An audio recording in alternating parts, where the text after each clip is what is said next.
Добрый вечер. У нас сегодня в гостях военный эксперт, экс-первый замминистра обороны Мурат Бишенов. Спасибо большое, что пришли к нам в студию. Ну вот 150 кыргызских военнослужащих побывали 5 дней в Алматы. Как все это было организовано, хорошо это прошло и достойно? Добрый день, Нарымбек. Но они не побывали, они там выполняли миссию миротворческую. Сейчас уже теперь принято говорить миротворческая миссия. Это очень важно для ОДКБ. Ну что,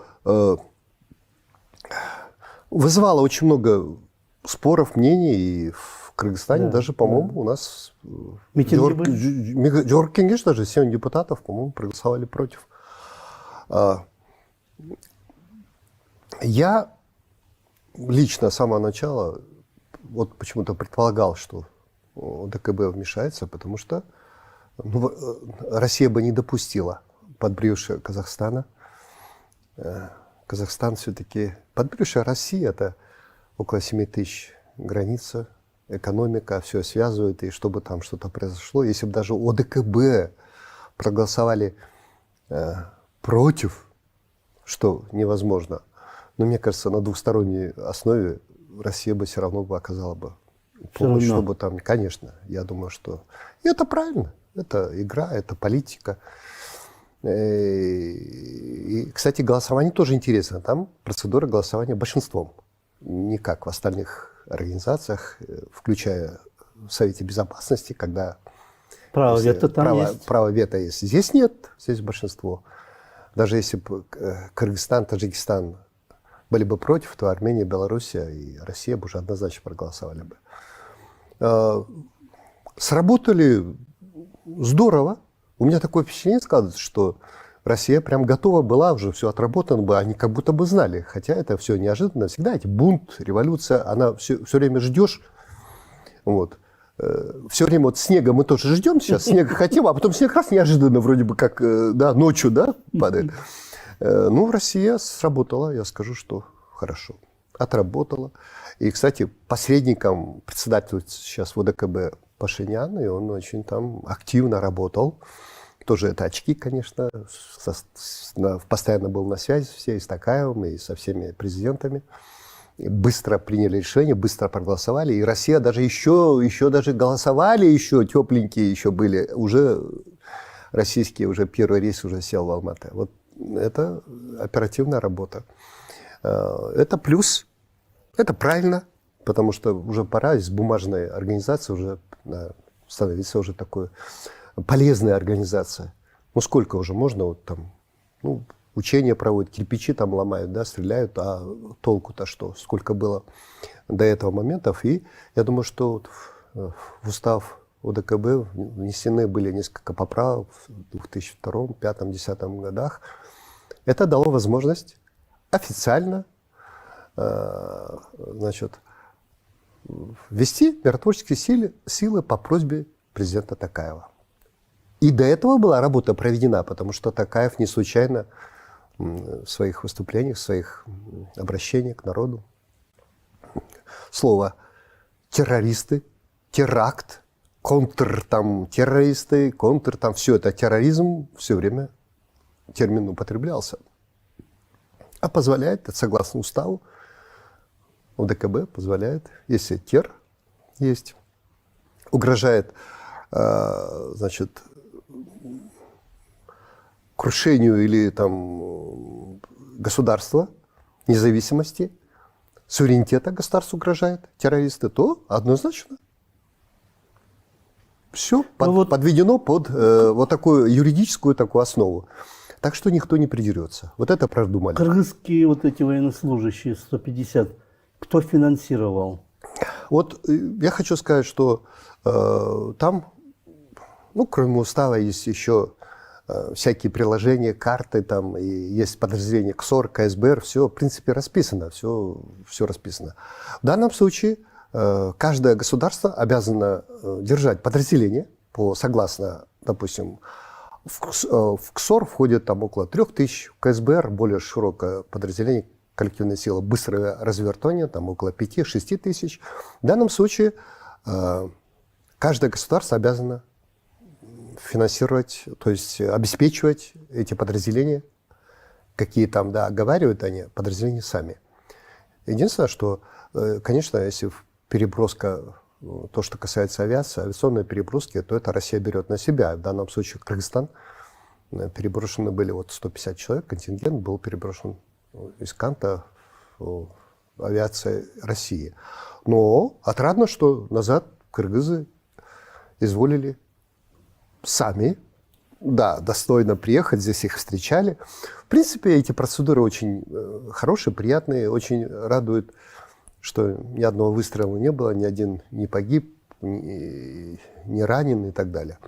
Единственное, надо нашей стороне продумать всем, что касается миротворчества, что касается льгот, что касается защиты социальной для военнослужащих, все надо до конца отработать, продумать. Это у нас еще все в сыром виде.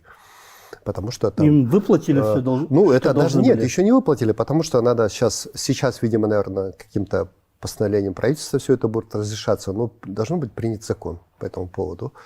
Мы в свое время Таджикистан, помните, в Таджикистан помогали границе, когда Россия уходила, то кыргызы оказывали помощь, 3 раза батальоны водили, границы, там участок очень такой значительный участок. Вот, охраняли кыргызские военнослужащие, в том числе я тоже вот, там, ну, был, скажем, оказывал, когда формирования были, мы ездили с тогдашним генералами, министром, сейчас вот министр обороны, с бывшим министром обороны Топоевым, генералом Исаковым, генералом Чумоем, вот я туда ездил. И ребята, которые по 2-3 месяца прослужили, никаких льгот не имеют. А там все-таки тяжелейшие условия. В землянках почти жили. Контингент в землянка, обычная земля. Жерделе жана касөле, жерде 2-3 ай болды, да, никаких льгот, ничего. И сейчас вроде бы Совет ветеранов, там, общественная организация военная, они прорабатывают вопрос хотя бы дать статус. Ну, пускай не как у афганцев, там, денежное, там, ежемесячное вознаграждение у них нет, ну, хотя бы какой-то статус дали им. Должно быть это. Надо, я считаю, что государство должно обязательно защищать вот статус военнослужащих, которые прибывают обязательно за границей. Я думаю, что сейчас проработают. Но там есть еще много мелочей, я уже не буду перечислять, начиная от формы одежды и заканчивая там сухой паёк положен, там что положено, все это надо обговаривать, все должно прописывать, и все это должно в НЗ находиться, и на случай такой нигде не искать, не формировать. Должно быть все готово. Допустим, ну, пускай в Токмаке склад есть, в Токмаке склады есть, все оружие, все есть готово. Люди только тренируются, и все. Раз, наступило время, раз. Вот. Это вот, кстати, коллективная сила оперативной реагирования. Так и должно быть. Я, если оценку давать по 5-бальной шкале на 4, на 5 ОДКБ, сработало. Во главе с Сердюковым командующим, и ЗАСь, когда выступал, когда уже выводили. В общем-то, ну, можно не хлопать в ладоши, ну, положительно есть. Ну, есть и, конечно, недостатки. Я думаю, что эти все военные, все члены ОДКБ, все, кому нужно знать, они знают недостатки. Я думаю, что прорабатывать будут и правовые вопросы, и организационные вопросы будут прорабатывать. И надо очень прорабатывать, потому что довести. Другое дело прецедент создан, другое дело, что будет, если что-то еще случится в какой-то стране, как будет. И надо где-нибудь в устав еще надо, я думаю, вносить какие-то поправки надо, потому что не все предусмотрено. Вот кыргызские военнослужащие, 150 человек, охраняли ТЭЦ-2 в Алматы. Ну, неужели сами казахские вооруженные силы не могли этого сами сделать? Армия Казахстана сколько? 70? Ну, у них вообще силовые структуры, все вооруженные силы насчитывают более 100 тысяч. В одних источниках, Forbes, да, журнал говорил в одно время 100 тысяч, в других источниках 120 тысяч. Ну, под ружьем, под штыком 70 тысяч боевых единиц находится у них, которые... И что это вот они главнокомандующему не подчинялись, Токаеву? Нет, они по Конституции подчиняются, но В общем-то, сейчас мы знаем ситуацию в Казахстане, все было под руководством, под командованием Эльбасы. И он как бы Совет Безопасности возглавлял, да, пожизненно. Да. И, естественно, команды все дают без его решения, все силовые структуры фактически подчиняются Эльбасы, подчинялась. Согласно Конституции, закон по Эльбасы. Вот.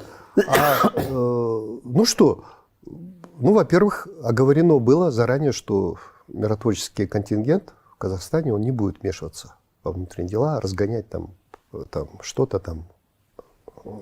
Но свои силы то же самое могли бы. Да. Не вмешиваться, да, только, не разгонять, а просто охранять только свои... те объекты, которые были оговорены, вот, я думаю, что это правильно сделали.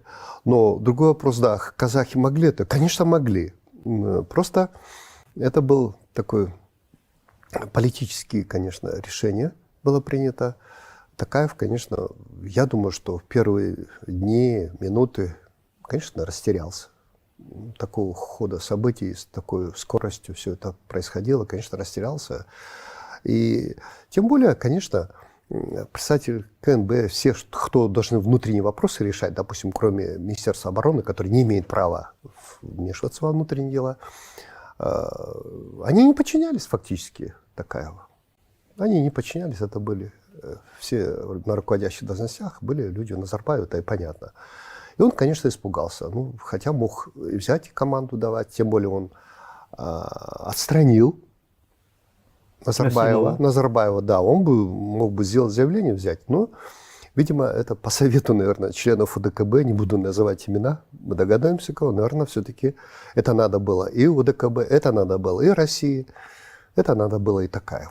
Просто интересно. А то, что охранять, что ТЭЦ или там хлебобулочные там фабрики охранять, что ли, конечно, могли.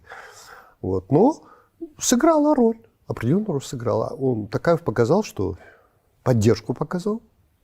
Это, наверное, было более важно. Это политическое решение, да. Другой вопрос, что народ и здесь обсуждает, и мои коллеги обсуждают. Так ОДКБ предназначен для того, чтобы сохранить власть президента или властвующего. Власть сохранить или от народа, да, от народа получается, да. Вот на этот ответить очень сложно. В принципе, они же не народ защищают там, вот стали за счет народа и вот там какие-то силовые структуры Казахстана. Получается так. Но задачу выполнена, не будем уже здесь обсуждать, это спорить. Задача выполнена. Для ОДК было важно, вот эта миссия важна была. Они как бы показали и всему миру, и что организация теперь, она приобрела свой вес. А миссия миротворческая, она благородная. В общем-то, в любой организации, если имеет такие функции, то теперь любая страна, член ОДКБ, если обращается, эта процедура уже отработана, президент обращается, там быстренько голосует и выводят войска. Другое дело, если что будет, если конфликты начнутся, стрельба по представителям. Если вы представляете, если бы наш контингент, охраняя ТЭЦ, и кто-то выстрелил бы, убил бы кыргызского военнослужащего. Или кыргызский военнослужащий, обороняясь, убил бы казаха. Вот может возникнуть, мы же Восток, дело такое, вот здесь может возникнуть конфликт серьезный. Это надо тоже отработать, это надо предусмотреть, все надо. Первый опыт, я думаю, что удался. Это плюс Путину, плюс ОДКБ, плюс Такаеву. Здесь комментировать излишне, это выиграли. Слишком быстро. Вот вы говорите, еще решение даже не было принято, а уже самолеты полетели. Значит, готовились заранее. Вы знаете, вот эти силы ВДВ, военно-десантные, военно-десантники, в общем-то, принимали участие. Эти ребята, которые уже там контрактники, они такие профессионалы. Они принимали участие и в Крыму, и в Грузии. Вот. И часть из них участвовали в Сирии и так далее. Это опытные ребята, они находятся в постоянной боевой готовности. И для них собрать там за 2-3 часа, 4 часа в самолет сесть и улететь, это уже отработано. Россия уже давно. Ну и назад очень быстро. А вернулись. это уже другой вопрос. Это уже таким попахивает чем-то другим. Это уже политикой попахивает. Потому что у меня тоже вопросы есть. Все-таки в 72 рейса такие грузовые самолеты, транспортные, Большие военно-транспортные, это керосин. Сколько стоит Керосин, отправить такой большой да, самолет? керосин, если вот рейс туда-назад, ну, от 50 до 50-100 тысяч долларов только это на керосин уходит, на один самолет. А там, ну, 70 или около 100 рейсов было сделано, плюс затраты все остальные, да, это же не просто так, это в России это отработано, это надо выплата военнослужащим, экипировка, питание, все, плюс, это не 10, не 20, не 30 миллионов долларов ушло больше. И мне сначала показалось, что Россия там воспользуется ситуацией и останется там, ну уж до конца года, этот год будут они там присутствовать, и как бы под эгидой, что охранять будет и Байконур, и стратегические там объекты.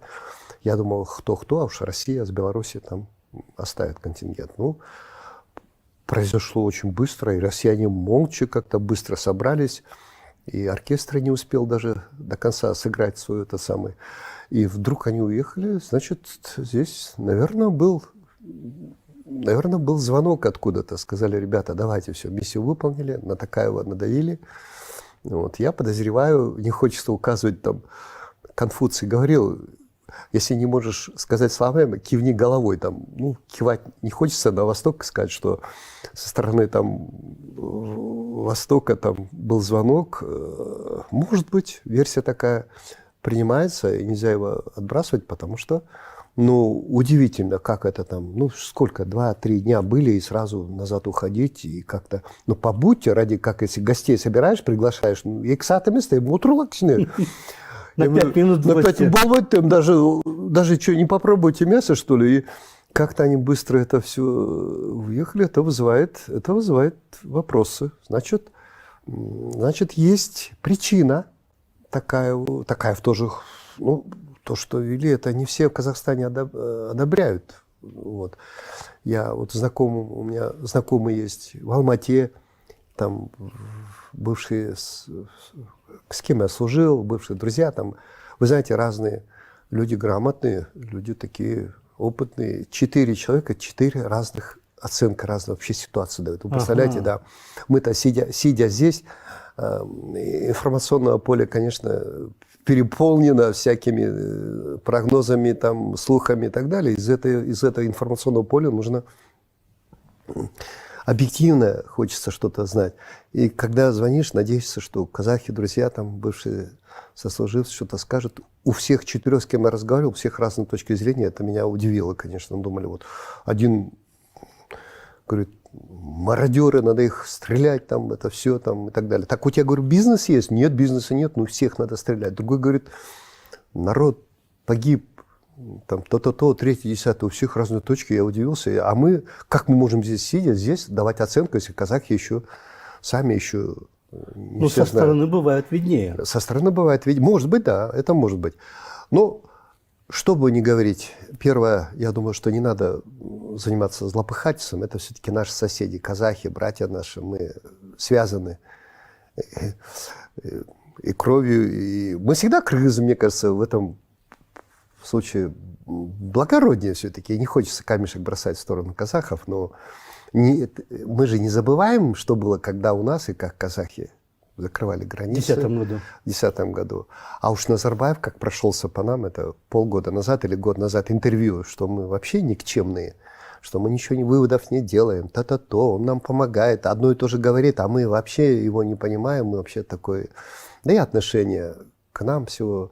Конечно, у нас жизнь такая, так сложилась, что и мигранты находятся. И, кстати, нас обвинили, что иммигранты, там наши кыргызы участвовали там.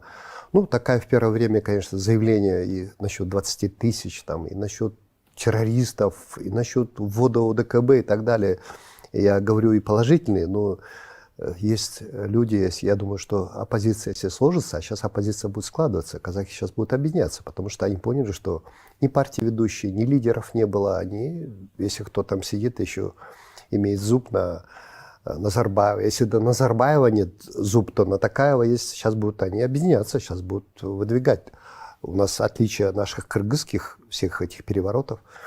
Ну, я не обижаю. Если я говорю переворот, то кто-то обижается, это революция была. Да хоть как назови, это государственный переворот есть государственный переворот.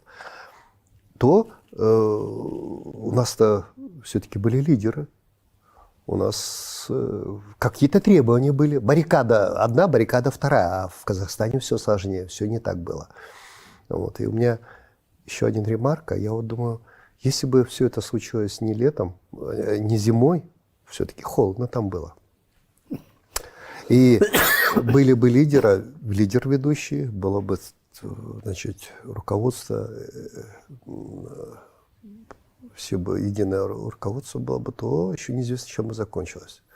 Про Назарбаева вы сказали, что Токаев сместил Назарбаева. Насколько это есть конституционный закон, что он пожизненный председатель? Ну, в данном Совета случае, когда Безопасности? есть закон о чрезвычайном положении и закон о военном положении, о чрезвычайном положении, коль президент взял всю ответственность на себя, он имеет право полностью все указы его, даже без согласования с парламентом, принимать решения. Он на себя берет. Он же ввел чрезвычайное положение. Поэтому это правомерно. Он сместил Назарбаева, взял руководство на себя. Он сказал, что я ответственность беру на себя и возглавляю контртеррористический, что-то он сказал. Ну, он вот в этих всех заявлениях он все время терроризм, террористов употребляет. Конечно, это ему тоже обязательно напомнят. Это, я не думаю, что там террористы, тем более 20 тысяч, это все, конечно, у страха, говорит, глаза велики. Я думаю, что это паскальский чей, я не знаю, но он заявление очень сделал таких поспешных сделал заявлений. Потом он оправдывался как-то, не оправдывался, а какое-то заявление 20 тысяч, потом это исчезло, эта информация, да, что там. Удалил. В другом месте он даже сказал, что в 5 раз больше, чем наши силы. Да, ну это... Если 70 тысяч армия, то получается... Да нет, это, я говорю, страх глаза велики, он, конечно, ему было неожиданно все это, все развивалось очень быстро, причем, когда уже там, в 5-6 городах все это подхватили, то он испугался, это, честно говоря. Любой как он тоже человек, он испугался, он, конечно, ему информация шла разная, противоречивая, вот, и, конечно, он, чтобы как-то себя немножечко так привести в порядок, чтобы обратиться к народу, напугать, и какие-то меры, он, конечно, начал пугать всех, весь мир начал пугать этими международными террористами в количестве 20 тысяч или там сколько, это, конечно, и все поняли, не поверили, но все понимали, что состояние его Токаева, конечно, он такие заявления делал. Ну, какие-то силы парамилитаристские были. Ну, какие-то, это история, время покажет, знаете, сейчас, ну, как сидя здесь, можно вот говорить, что то, что были, то, что, конечно, вопросов много. И к Токаеву, и к казахам много вопросов. У любого обывателя много вопросов. Почему здание КНБ, как это здание КНБ, там видите, охраняемое, там у них даже, знаете, у них даже, по-моему, пулемет стоит, там специально вышка, пулемет стоит, не дай бог там захватит. Я как-то был, где-то кто-то мне говорил, какой-то все, у них даже там пулеметы стоят там.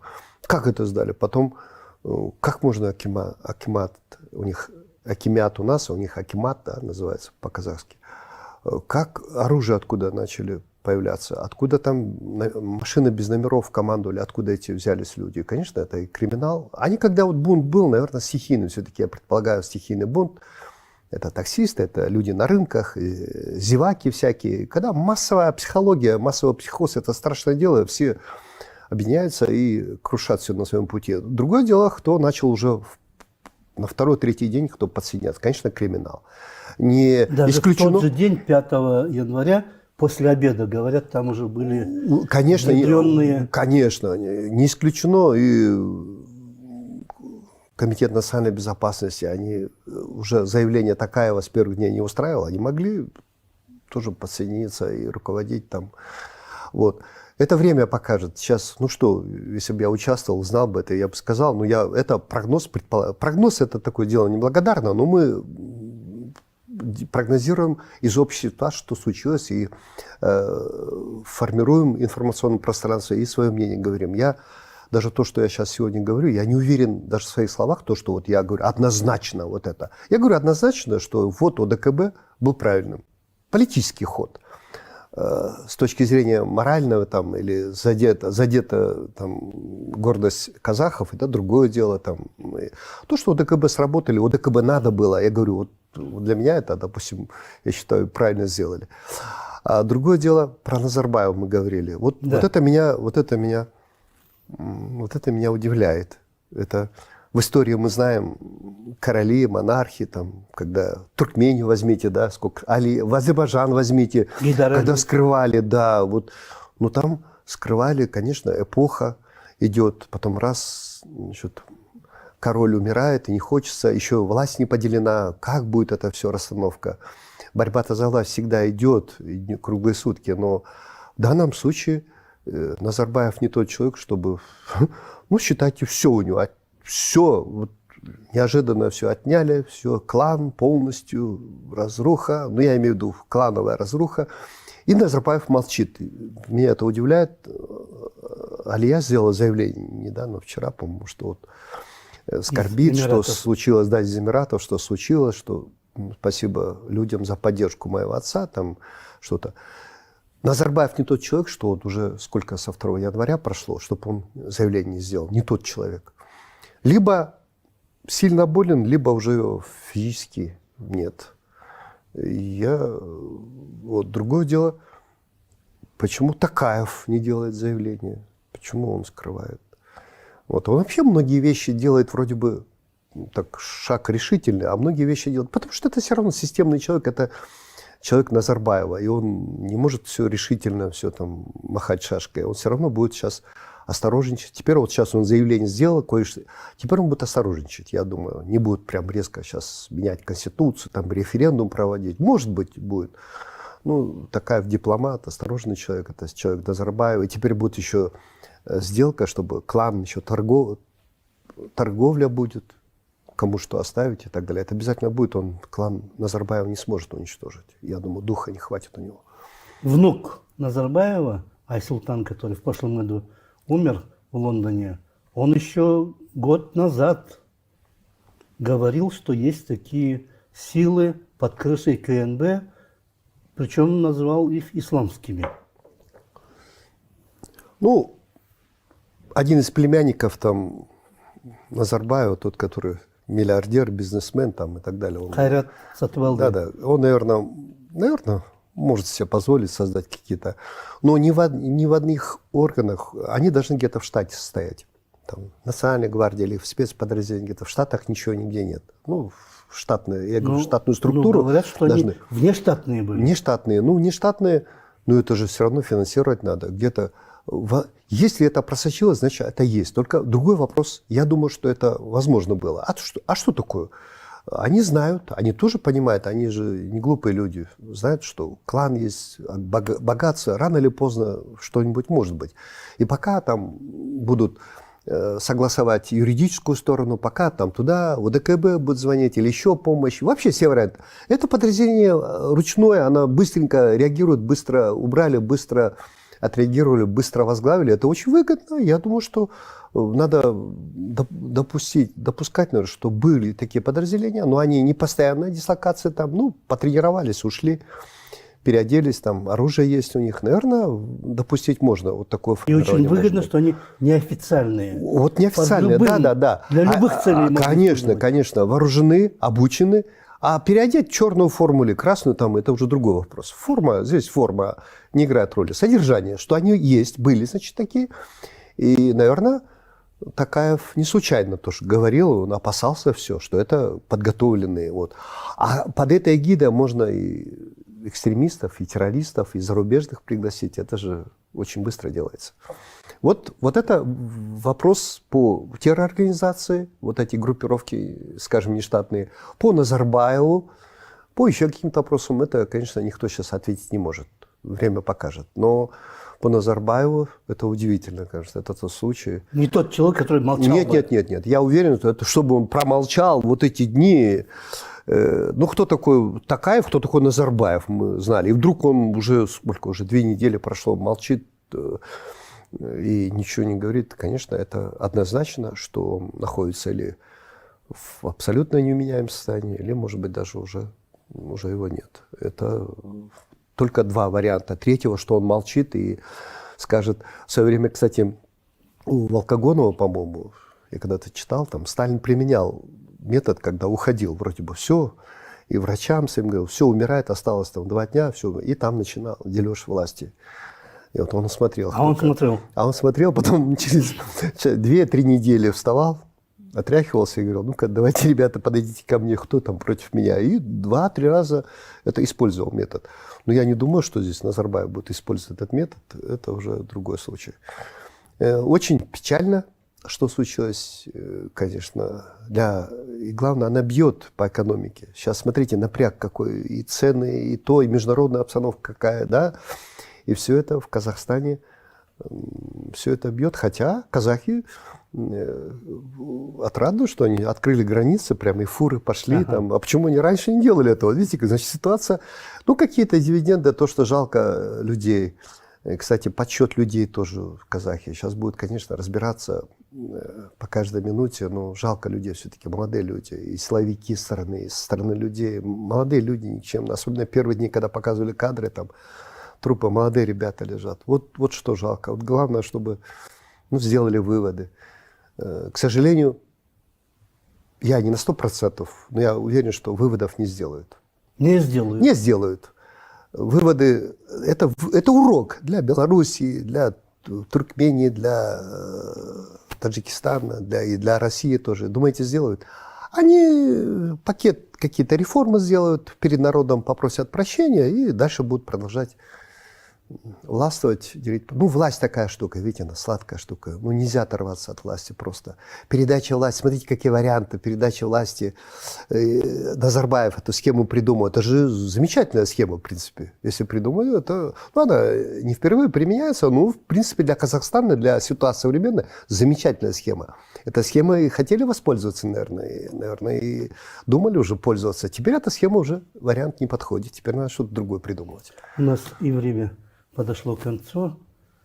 Спасибо вам большое.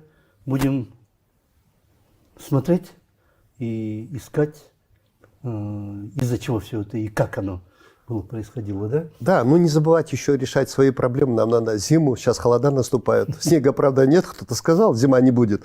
Ну, главное, чтобы снег как-то выпал. И мы пережили, я думаю, что Кыргызстан... У меня такое впечатление создается, что Кыргызстан сейчас как-то вот вздохнул, как-то вот идет, мы преодолеваем свои препятствия, своим путем идем, и у нас как-то не надо повторять ошибок, правильно сделал выводы. Я думаю, что многое правильно делается, и даже вот по Министерству обороны я знаю, что очень многие вещи такие положительные делаются, и сами своими силами, ни у кого не просим. Вот это очень, очень важный такой момент. Спасибо. Все, до свидания. Большое. У нас в гостях был Мурат Бишенов, экс-первый заместитель министра обороны. Спасибо большое. До свидания. Всего хорошего.